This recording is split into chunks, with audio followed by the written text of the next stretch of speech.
Hi guys, thanks for tuning into this episode of the Nick Egan Times. We have an awesome guest on this episode. We have Brett Triantafilou, who is a CBRE Resourcing Manager, which is Global Real Estate Management, proud Greek man, proud Greek family man, and an awesome all-around guy. Brett, thanks for coming on. Absolutely. Thanks for having me, Nick. I'm excited to be here. I've heard a few of the other podcasts. Now you've interviewed a couple family members already. Hopefully, I can bring some fun stuff to talk about, something interesting and new. So, thanks for having me. My pleasure, and yeah, we always have a good time. So, how's it all Yeah. going over there anyway, just generally? Things are going pretty well. COVID aside, still keeping myself pretty active, doing stuff. Um, I'm trying not to let the pandemic shut everything down for me. So I'm using the time, and I used a little bit last year to hustle on the side a little bit. I rehabbed an entire house here, and then Devin and I moved at the end of last year into it. So from the ground up, we kind of gutted it and moved in, and that's kind of was on the side. And then I work, as you mentioned, a corporate job during the day. So kind of kept me busy the last year. And once we wrapped up my house, there's a few other real estate projects my brother and I do on the side, which we kind of love to do, move our hands and get off out from behind the old laptop and get out in the field, swing some hammers, do some fun stuff, build things with our hands. So that's all kept me pretty active and made last year a little more enjoyable. I wasn't able to go to the pubs and things. So that wasn't a little bit of a letdown. I didn't do as much traveling really, but kept busy in other ways. So I tried to use it as a time to double down on some side hustles and things like that. Yeah, I know you're doing amazing with that too. So, uh, speaking of that, talk quickly and briefly about flipping houses and what that looks like. So, how many have you done, or what does the future look like for that? Yeah, so I've kind of been around real estate growing up. So my dad had rental properties. My Uncle George, he's a builder and has rental properties. Our good friend, almost like a brother to my brother and I, Kyle, he's a rehabber and home builder. So I've seen it from close family and friends, and my brother and I were kind of sitting there. We've worked the corporate life, him and I both. I'm 28 years old, he's 30, and we've been in it since we got out of our universities with degrees. So we've been in it 5 to 8 years, and we kind of just want more for ourselves. We don't want to be settled in with the typical corporate life and always answering to someone else. And we kind of saw real estate as a good escape to that. So when we leave our corporate jobs at night, we try to have some projects on the side to work on. So currently we haven't done a ton of numbers. We've kind of been eyeing the market and learning and used the last few years to save up a lot of money. So we don't have a ton of deals under our belts. This year was a busy one for us. We had three that we've worked on. Prior to that, we both rehabbed pretty much an extensive full gut on his home in my home. So, and then we've had a rental property for about 4 years. So that was, three houses in the past 3 or 4 years. And then this year as I mentioned, we had three deals. So we flipped one. Um, we got a duplex that we're currently rehabbing, and then again we did my house. So probably all in all about six properties, and looking to kind of scale up from there. But as I mentioned, it's a good thing to do. I don't want to be in corporate America forever. I'm not going to lie. Sometimes I feel like I'm good at it. I'm good at playing the game a little bit here and there, and I can present well and all these things, but that's not what I want to do for the rest of my life. And I don't think, I'm not speaking for my brother, but I don't know that he necessarily cares to either. So maybe, hopefully, no one from work hears this, hears the podcast. But That's pretty funny. but yeah, Yeah, I get yeah. it. I So get it.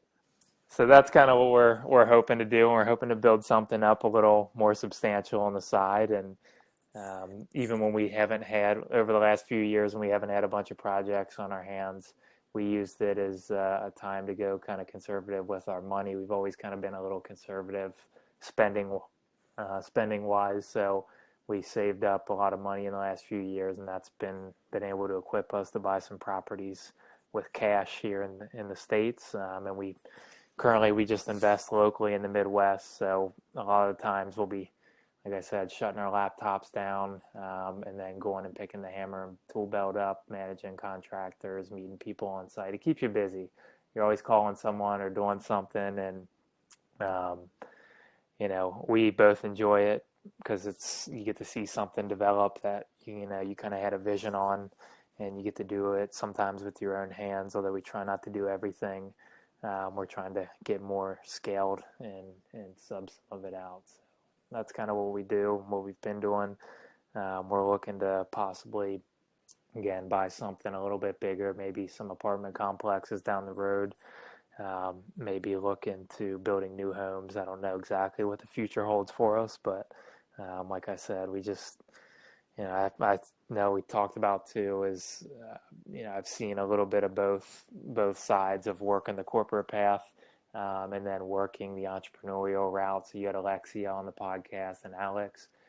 Both of them have gone a little more entrepreneurial. Definitely Alexia and Alex, being the political game. He's probably a little more, a little less corporate, a little more entrepreneurial. My mom worked 25 to 30 years in corporate America. My dad was an entrepreneur. So a lot of the Greek side, I saw the entrepreneur side, and they made good income. They kind of worked and did things that they wanted at their own direction, at their own leisure at times. They definitely put the hours in and worked hard, but if they wanted, once they set that life and that business up for themselves, they could step back. Whereas I saw my mom definitely in like a high stress role, constantly answering to people that she didn't really maybe agree with, or maybe she was mistreated, and she you felt like had to suck it up and go through and play that corporate game. And that just wasn't something that I want to do for the rest of my life. So I've seen both avenues, and I'm choosing the entrepreneurial one for the long term, although I'm kind of in the middle now. Well, that's really good. That's great insights. Yeah. Tell me about your Greek family. Yeah, so as others have heard on the podcast, we are about 20 something of us. I don't even know the exact number, so they've probably summed up a lot of the stories and things. My favorite one is I think the American holiday, Thanksgiving, or around Christmas time a few years back. We were in all our glory, about 20 of us, going to a local restaurant after church.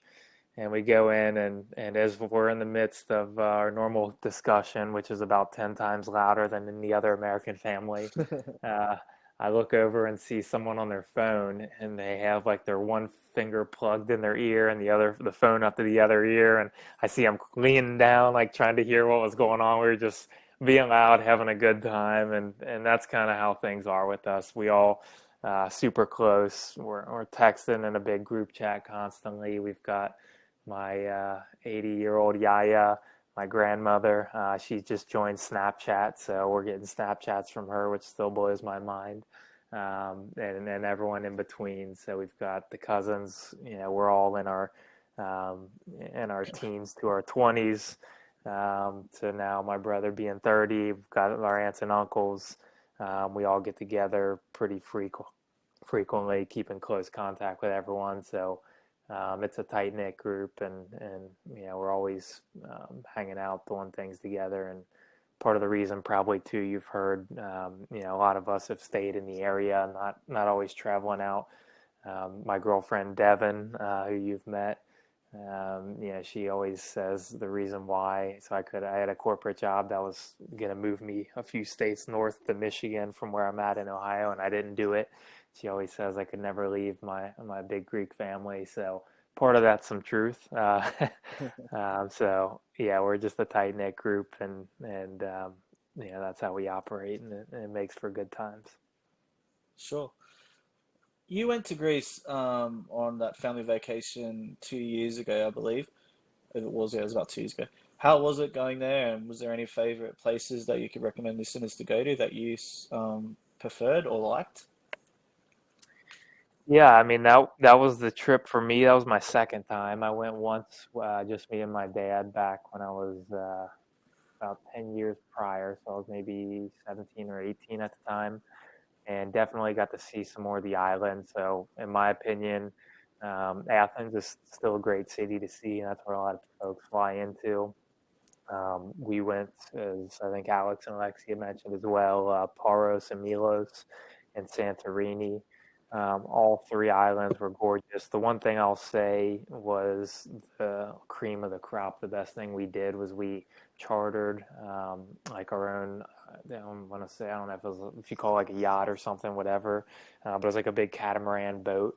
They served up food. We went.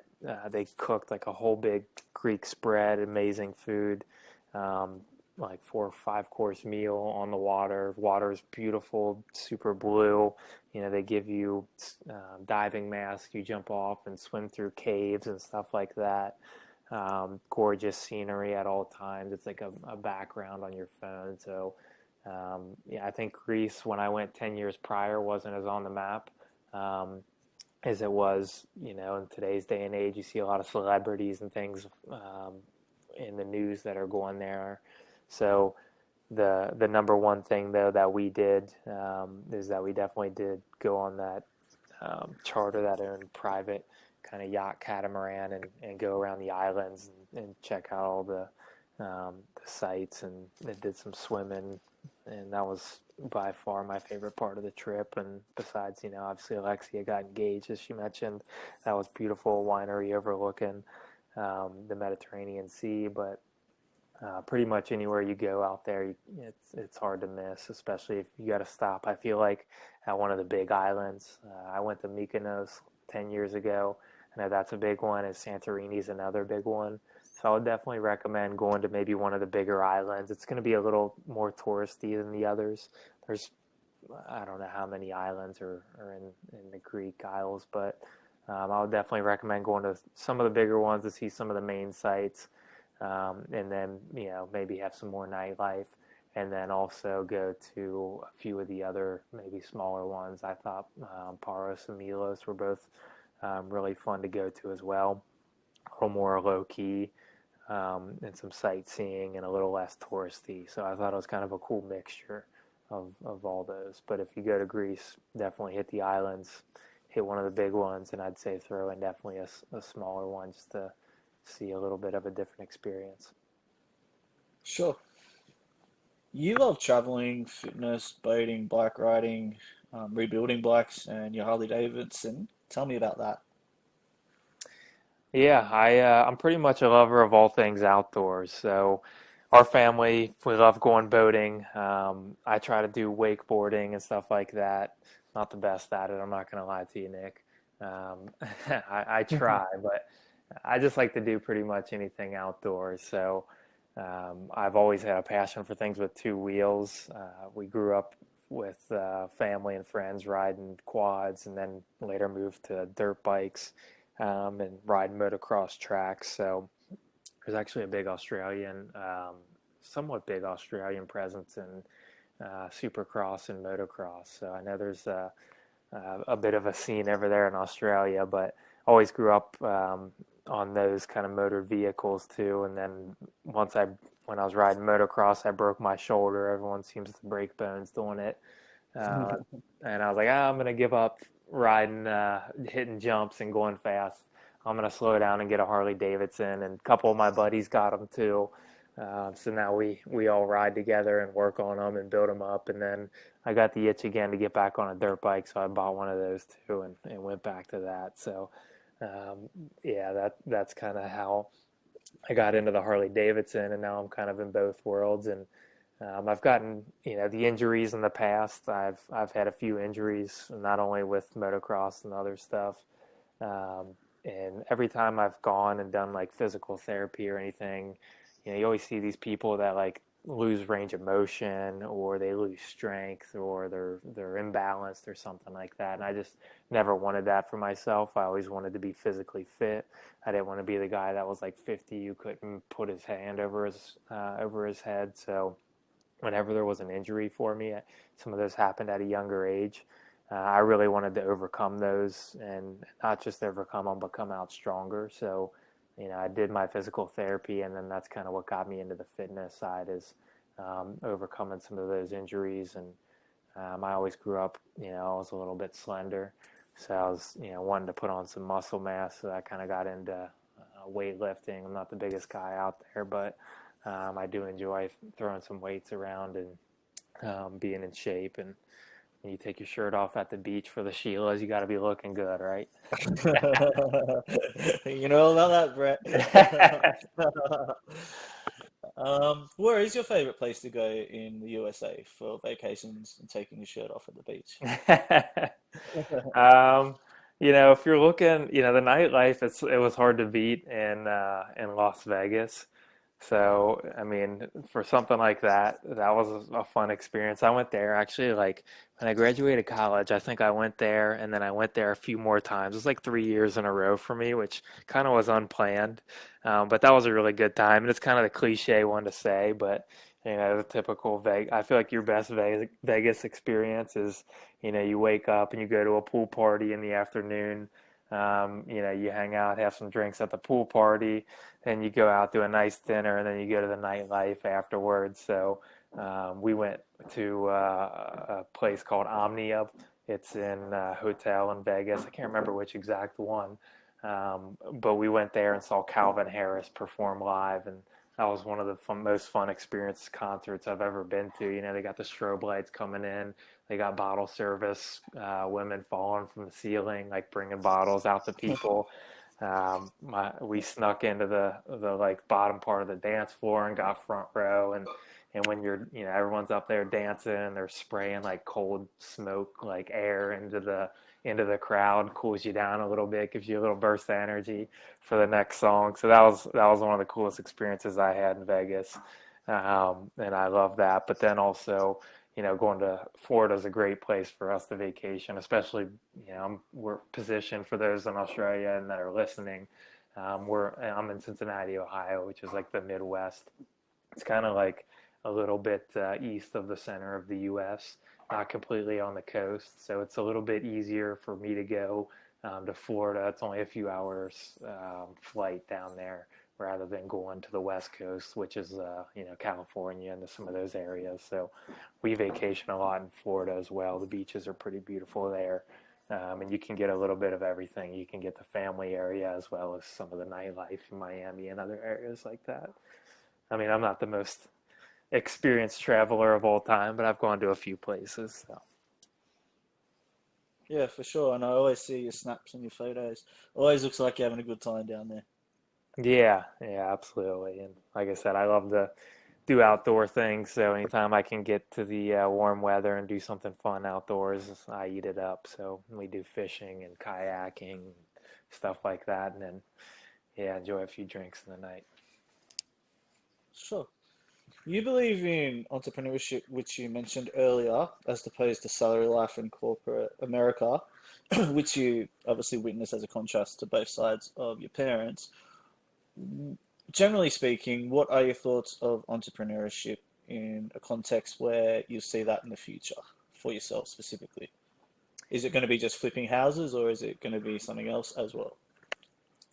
Yeah, I don't know. I feel like definitely is going to be something in real estate, but I mean, I'm not tied to real estate. I feel like I have a passion for business and I love studying business. I follow a lot of big names online and Gary V and Grant Cardone and in the real estate market and a lot of other small time people as well. And one thing I love to hear is like success stories. I love to see how other people's minds work. I love when someone's passionate about something they developed or created and they just they get that drive and they're just relentless until something's achieved and their products in the hands of thousands of people. So I've always been interested in that way. I feel like I have a lot of passion and a lot of energy.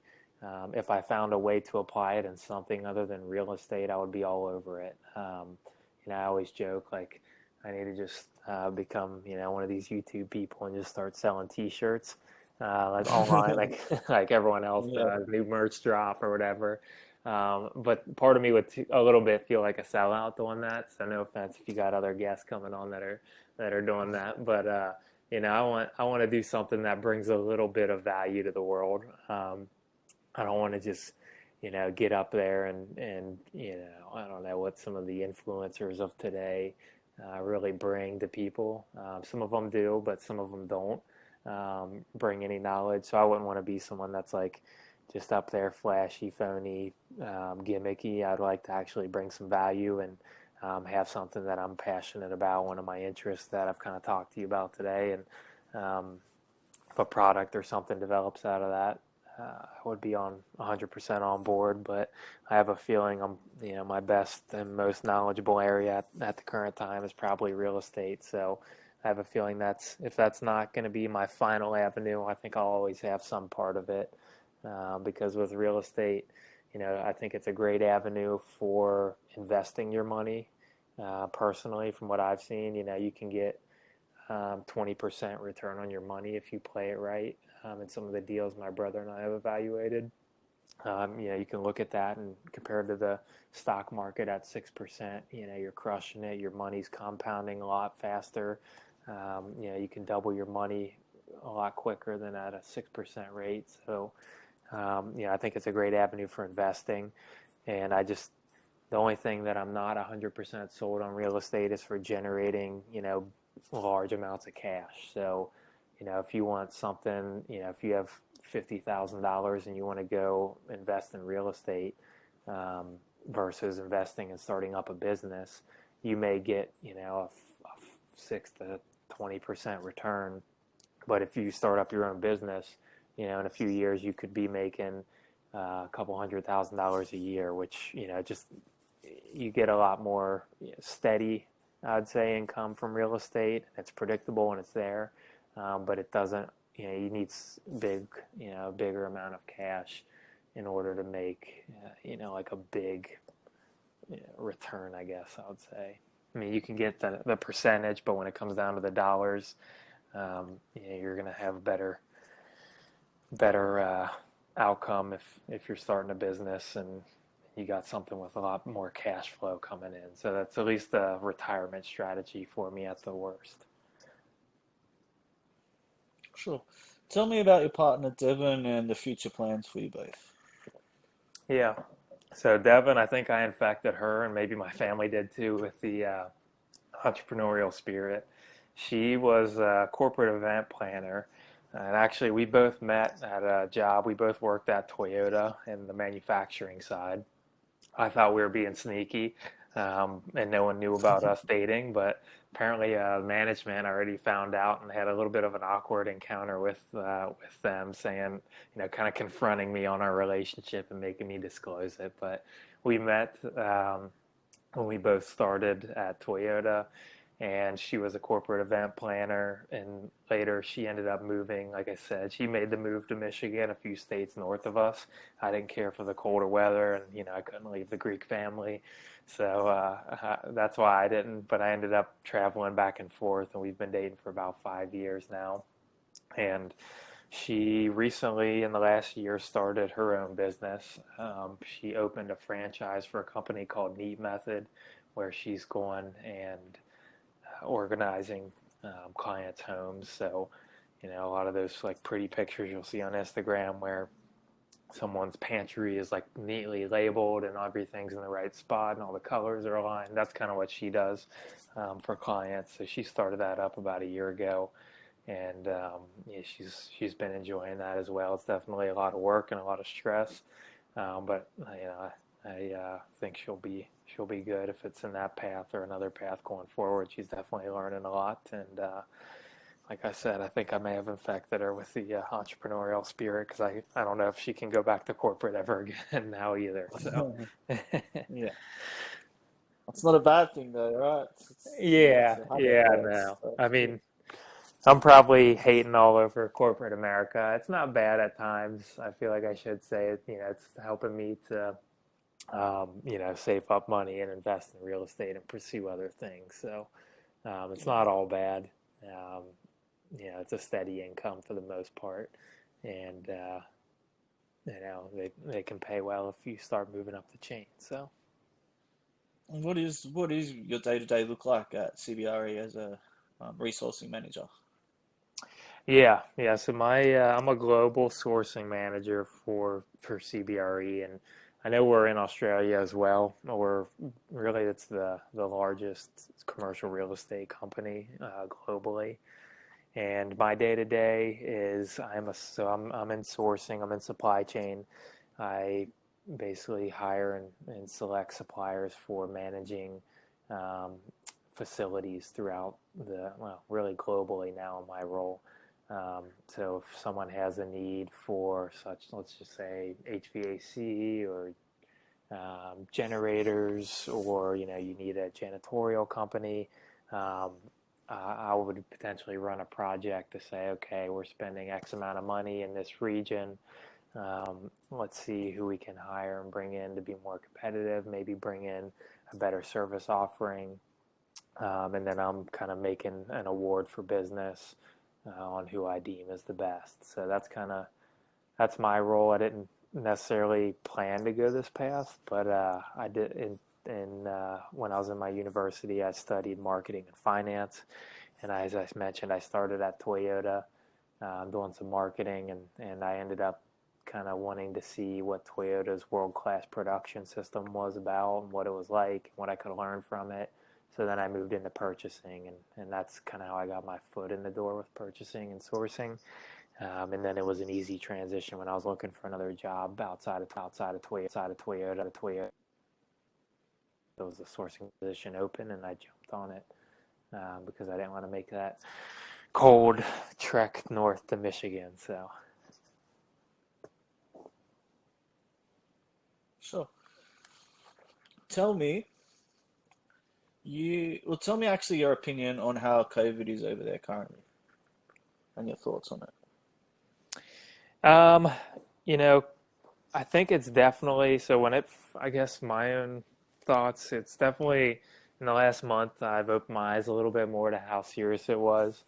When you hear, there's like a 99.99% survival rate for those healthy and, under certain age groups. I started questioning, all the attention that was going towards it, but it is definitely something that, I've seen personally some people suffer from it and go downhill. But I don't know. I struggle every day. I'm always open to being told I'm wrong and seeing other people's side of things. So I try to keep an open mind in that way, and I'm not afraid to be wrong. And if I am, and someone presents the case and the facts, and I feel like I'm pretty open-minded to change my opinion. And I think I've started realizing it's a little more serious, but at the same time, it is a balancing act between keeping people mentally safe. You see the numbers for substance abuse and things like that. And personally, I've been quarantining here recently this year. I was quarantining for a few weeks, and I started going mad just sitting in the house. So that I'm an outdoors guy. I got to do something. I'm always working on rental property or something here and there. So just sitting around isn't good for me. Um, so there's some kind of balancing act that needs to be done a little bit between closing things and keeping people safe. But I'm not a politician by any means, and I don't know that I ever care to be. But that's why I respect Uncle Alex. But I think there's definitely some kind of balancing act. I know one of the things that you mentioned in Australia, and I think there's a little more restriction. You mentioned wasn't there a QR codes or something you have to scan? Yeah, so when we go into restaurants, bars, or Mm-hmm. generally anywhere basically now, you need to scan a QR code so that they can trace if there's an infection or there's an outbreak, they can trace it back. It's a lot easier to see the people that were there so they can trace it back. Yeah. See, now here in the U.S., those are scary words probably to some of us because we don't like government tracking and tracing us. And I'm a little bit the same way. I wasn't a big conspiracy theory guy or anything like that until this year. Kind of now I'm like, I'll probably believe just about anything you tell me. So I don't like the government tracking and doing all that kind of stuff. I get that it can keep you safe and maybe it's helping, but some of this, government intervention, closing restaurants and things. I've seen some people I know who have like family restaurants that have suffered, and it's kind of crazy to me that you could have a business, pour your life into it. Again, this is coming from someone with an entrepreneurial mind, but you put your heart and soul into a restaurant or a business, or maybe you opened a bar last year, and now no fault of your own, but you're shut down forever because you can never financially recover from being closed for a year. So that kind of blows my mind a little bit. I do respect COVID in that it's deadly, but those are some of my thoughts, and I don't know if the U.S. has handled it the best. I go back and forth. I don't have the right answer for everything, but they've definitely shut down a lot of things. That we've got curfews here now, like you can only go out to the bars and restaurants till 10. And there's some other orders in place. I think maybe the mask wearing is good if it's doing stuff. I've heard other people argue, maybe it's not because our transmission rates haven't really changed. So I don't know what the right answer is. If I don't want to be one of those guys that's like, infecting other people and not wearing a mask. So I do my part in that way, but I don't know what the right answer is, but those are some of my thoughts. I just want to make sure that they're, we're not ruining people's lives over something that, statistically isn't going to affect them like the younger generation. But we're also, not spreading things like wildfire and causing a mass disruption and a lot of deaths and long-term illness. Because I'm all about health. So, Sure. Would you get the vaccine? I'm open to it. I don't know the answer yet. I'll probably wait and see what the results are from others that get it. And to be honest, I haven't done a bunch of research on it myself. In the past, I've never been like an anti-vaccine person. I've pretty much gotten every vaccine I've needed growing up. My parents always did as well. They brought me to get all my normal checkups. But on this one, it does, I guess, make you scratch your head a little bit. And maybe I'm reading too much on the internet. Like I said, I don't trust anything. There's all Yeah. kinds of weird talks about, if you're not vaccinated, you can't go and do this, or you can't get, you can't walk into the store. There's all kinds of crazy talk on the internet. Like if you weren't vaccinated, maybe you couldn't go into the store and get your groceries or, something like that. That's scary to me. Makes me wonder what's going on with it. But in terms of the vaccine, I'll probably wait and just see what others' reactions are. I'm not at high risk. I may have already had it and they have antibodies. I'm not 100% certain on that yet. But I'm kind of just tired of I've gotten tested like 3 times negative. I've gotten the antibody test right after I thought I had it.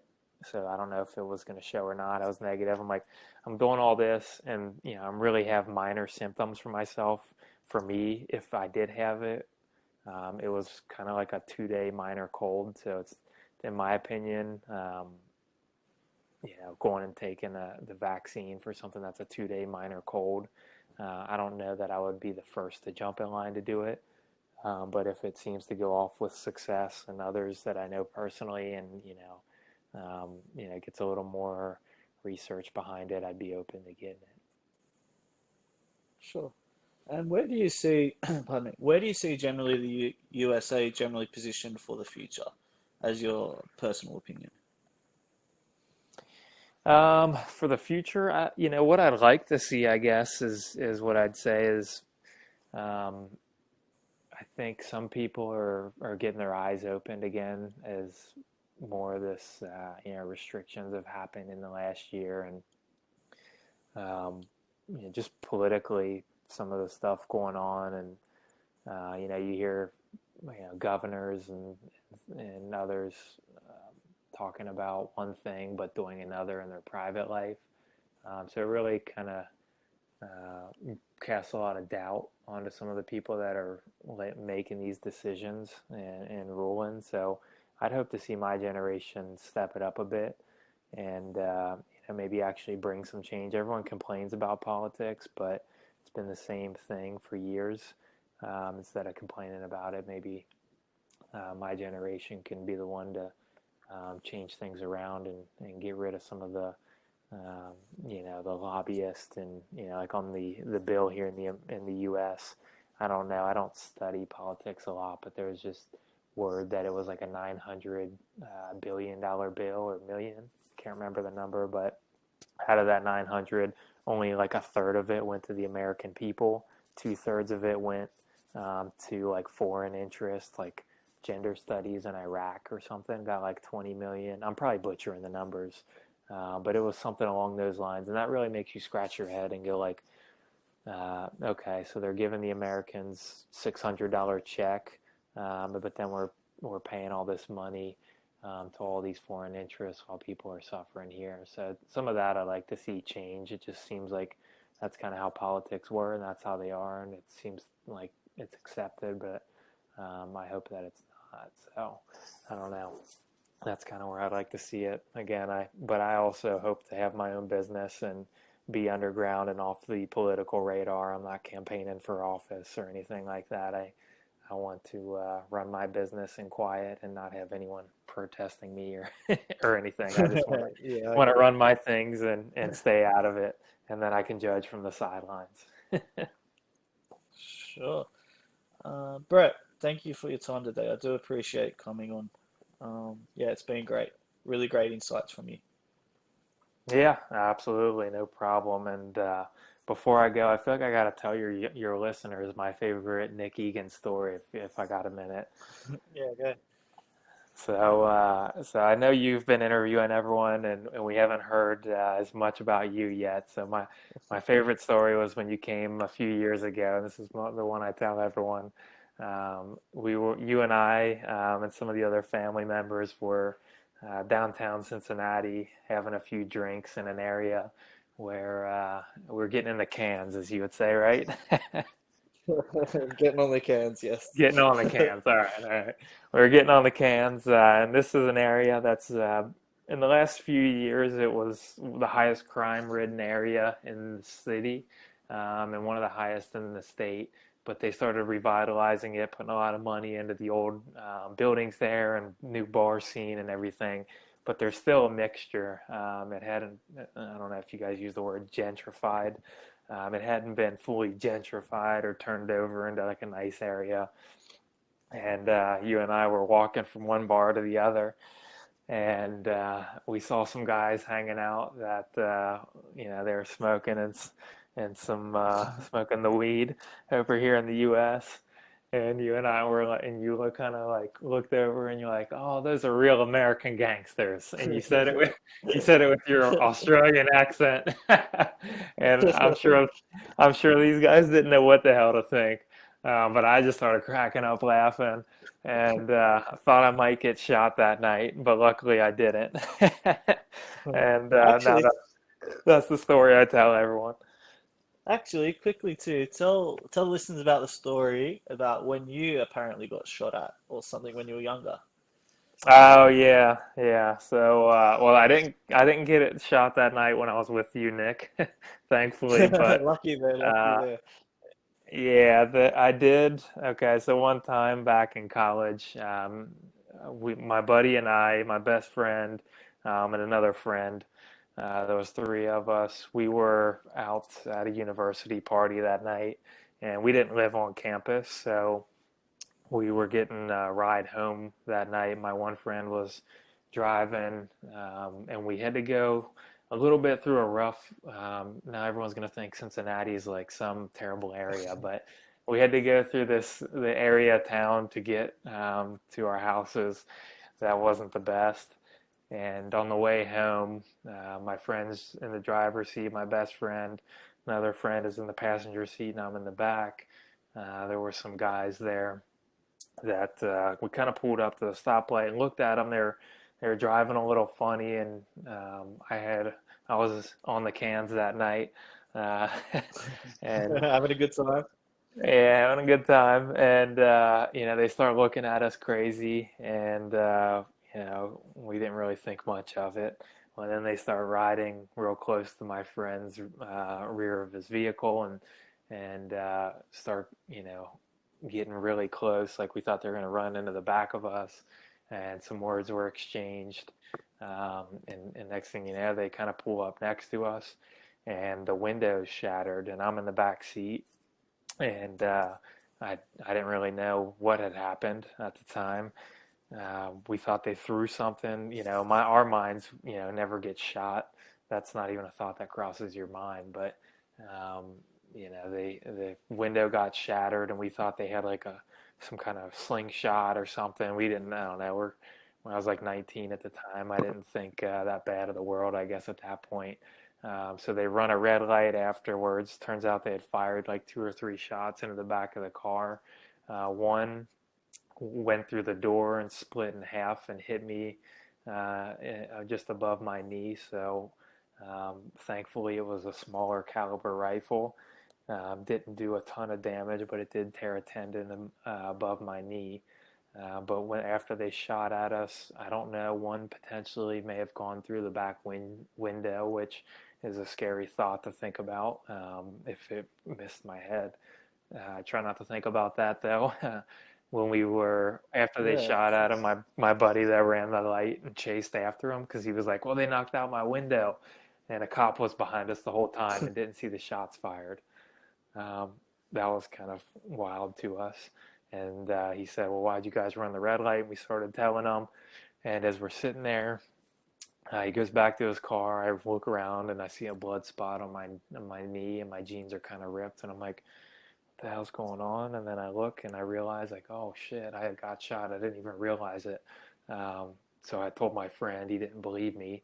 Then he looks back and goes, oh wow, you aren't lying. So they carted me off to the hospital, and they ended up finding both the guys that were driving and shooting, and they both did a jail sentence. So crazy story. That's my pub story, my drinking story, my most interesting fact.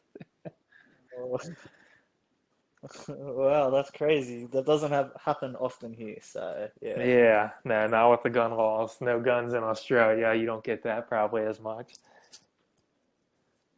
no, not like that. Not at a party, but maybe in other certain parts of Sydney, but not where I am. No. Yeah. Yeah, that's a crazy story. It doesn't happen to many Americans, so we're not all cowboys out here or gangsters. Sure. All right. Yeah. Thank you again for your time. Do appreciate it, and yeah, we'll speak soon. Absolutely. Thanks, Nick. Good talking to you. Have a good All day. right. See ya. Bye. Bye.